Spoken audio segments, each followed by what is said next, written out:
Town పరిస్థితికి వచ్చేటప్పటికి రాజకీయం మాట్లాడక తప్పలేదు. ఇచ్చేతను ఈనాడు పేపర్లోనే చాలా దారుణంగా ఇక్కడ ఉన్న కుప్పలు, రకరకాల చెత్త కుప్పలు పేరుకుపోయి దారుణాతి దారుణంగా ఉంటాం.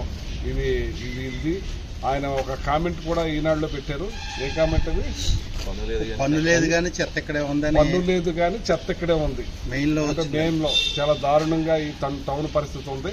ఎలక్షన్ టైంలో ఇప్పుడున్న ఎమ్మెల్యే గారు సత్యమణి గారు టిక్ టాక్ను కూడా చేశారు. అక్కడ నడవలేకపోతున్నామండి, అక్కడ చూడలేకపోతున్నామండి, ఆ చెత్తను భరించలేకపోతున్నాం అని చెప్పి ఒకసారి కిచెన్లోను, మళ్ళీ ఇంకో రకంగా బ్రాందీ షాపులు. మరి బ్రాందీ షాపులు అయితే ఇవాళ గడ్లికి ఒకటిని, ఇంటికి 2 ఏళ్లకే ఒకటిని, ఇంటికి సప్లై కూడా చేసేస్తున్నారు. మరి దాని మీద కూడా టిక్ టాక్ చేస్తే బాగుంటుందేమో అని నేను అనుకుంటున్నాను. అలాగే ఇక్కడ రోడ్ల పరిస్థితి చూసుకుంటే చాలా దారుణంగా ఉంది.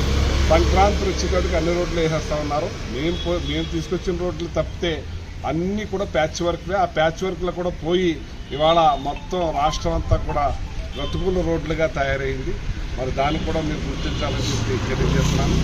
ఏదైతే ఇక్కడ ఫ్లైఓవర్స్ ఉన్నాయో ఆ ఫ్లైఓవర్స్ అన్నీ కూడా కేంద్రాన్ని అయినా సరే భరత్, రాజమండ్రి ఎంపీ భరత్ పట్టుదలతో తీసుకొచ్చి అవి శంకుస్థాపన చేసే కార్యక్రమం చేశాం. శంకుస్థాపన భరత్ చేశారు. అది మాత్రం గుర్తుపెట్టుకోవాలని చెప్పి నేను తెలియజేస్తున్నాను. అది వర్క్ ఇప్పుడు నత్తనడకలాగా అయిపోతుంది. మరి కూటమి ప్రభుత్వమే అధికారంలో ఉండి అది నత్తనడకగా నడుస్తున్నట్టు బాధగా ఉంది. అలాగే రేషన్ బియ్యం విషయంలో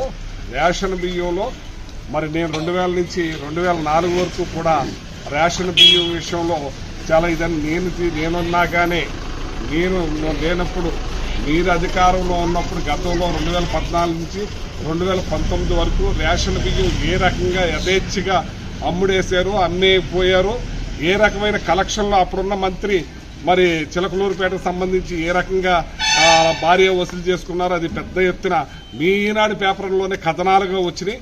మేము వచ్చిన తర్వాత దాన్ని ఒక పద్ధతిలో పెట్టి పద్ధతిలో నడిపించి సన్న బియ్యం ఇచ్చి ఎక్కువ అందరూ కూడా వాడుకునేటట్టు చేసాం బియ్యాన్ని. ప్లస్ ఎవరన్నా అమ్ముకున్నవారు కొంతమంది ఉండొచ్చు. అది దారుణంగా ఇప్పుడు అమ్మేసుకుంటున్నారు.